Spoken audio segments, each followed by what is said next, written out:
الله الرحمن الرحيم الحمد لله رب العالمين والصلاة والسلام على رسول الله الكريم وبعد السلام عليكم ورحمة الله وبركاته وقتولا نقول الله سبحانه وتعالى وبيناني نونك يعني so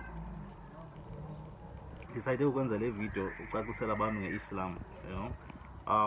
So yintoni Islam inkolo ka-Allah subhanahu wa ta'ala.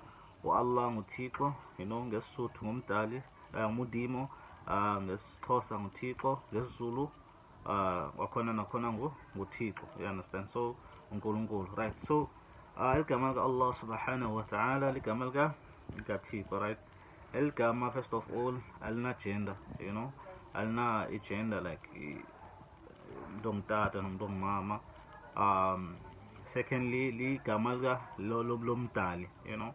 Allah subhanahu wa ta'ala alifani igama elithi God, because out of God who is gods, you understand? Like sometimes yakwazi uba uthe i-goddess into ezinjalo. So igama lika Allah subhanahu wa ta'ala igama likasolubabalo nosozinceba, right?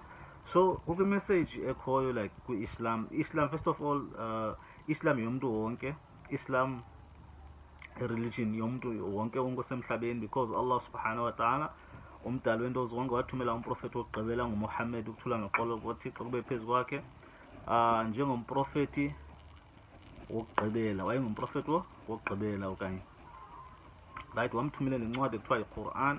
iQuran ke ayikudanga iBhayibhile, because zonke izincwadi zikaThixo, you understand? iBhayibhile ngayincwadi kaThixo, right? Because izincwadi zikaThixo ziyi-4, you know. Siyakholelwa sizimuslim kuNabi Isa, kuYesu. Asikholwa eziyena unguThixo, but sikholwa ezisithunywa sikaThixo, njengezinye izithunywa zazifikile ngaphambili, yeah.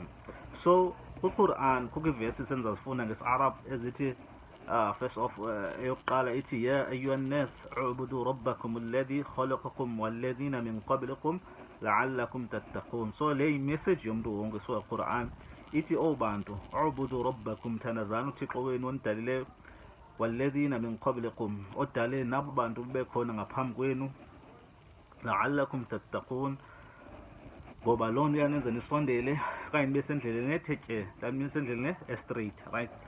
So aphinde athi Allah kwenye verse Quran, wama khalaqatul jinni wal insa illa liya'budun, wathi anidalanga i-jinn kind ke nzaphinda enye i-topic yangenye imini inshallah sayicacisa yintoni i-jinn. Uthi akadalanga jinn, akadalanga nomuntu emhlabeni ngaphandle kuba ubadala bathini, bathandaza uThixo, bathandaza Allah, right? So Allah nguThixo yedwa, like as described kusura apha eQuran egqibeleni suratul Ikhlas, inhlambuluko athi yena Allah Muhammad, ngoba iQuran wayithumele kuMuhammad sallallahu alaihi wasallam, ifana neBhayibhile. iBhayibhile wayithumele kuYesu, andithi. So neQuran wayithumelele kuMuhammad sallallahu alaihi wasallam. So Allah subhanahu wa ta'ala suratul Ikhlas, eligama lithi Ikhlas lithetha ukuba inhlambuluko, you know.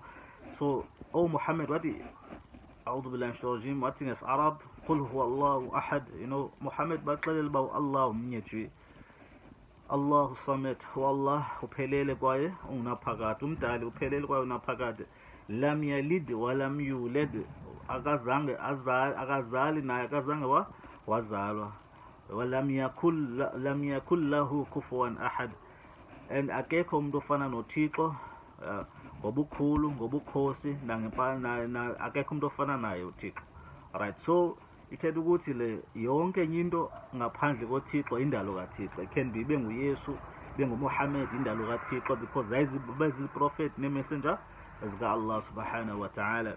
So ndifunde enye verse apha uthi Allah yakhtassu birahmatihi man yasha'u wallahu dhul fadli al-azim, yani uthi Allah subhanahu wa ta'ala ukhetha ukwenzela inceba yakhe lowo athande ukumkhetha, kwaye Allah ngumnini bubele omkhulu. So loo nto ithetha ukuthi thina le dini Islam sikhethwe ngu-Allah subhanahu wa ta'ala, you know, wasinika le understanding ye-religion ye-Islam. And i-Islam eligama lithi xa ngisithi mna ndiyi-Muslim, for example, yintoni i-Muslim?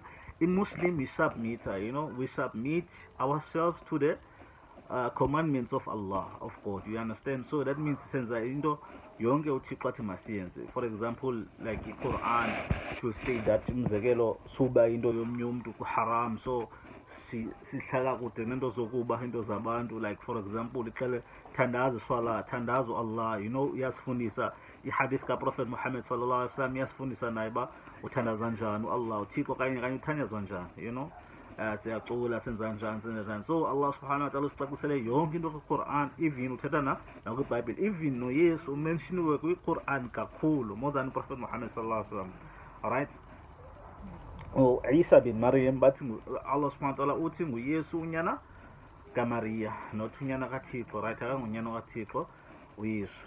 Naam. So inshallah ta'ala ndisandoqala nami ukwenza ezi videos, then inshallah ndizawuqhubeka mane ndizama uposta so that abantu bayazi Islam kanti Islam i-religion yantoni, understand, enjani, you understand. So bacinga abanye abantu sometimes Islam i-religion yamaNdiya, because maybe amaNdiya amaninzi okanye yamaSomalia. No, uProphet Muhammad sallallahu alaihi wasallam, uYesu wayezele bani? Wayezele amaJuda. Ndithi uYesu wayefikele amaJuda ezoxela amaJuda ngencwadi kaThixo, which is not iBhayibhile, right? Ezowagayida uba mathandaze bani? Athandaze uThixo, not uba makuthandaze yena, you understand. So uProphet Muhammad sallallahu alaihi wasallam naye wenze nencwadi ekuthiwa iQuran, kena kwayirahmatul lil alamin. Yani uProphet Muhammad sallallahu alaihi wasallam wayeze neQuran naye wayirahma, wayimesi for umuntu wonke osemhlabeni, wengazelanga amaJuda but wenzele wonke umuntu osemhlabeni. So ngalomazwi inshallah ta'ala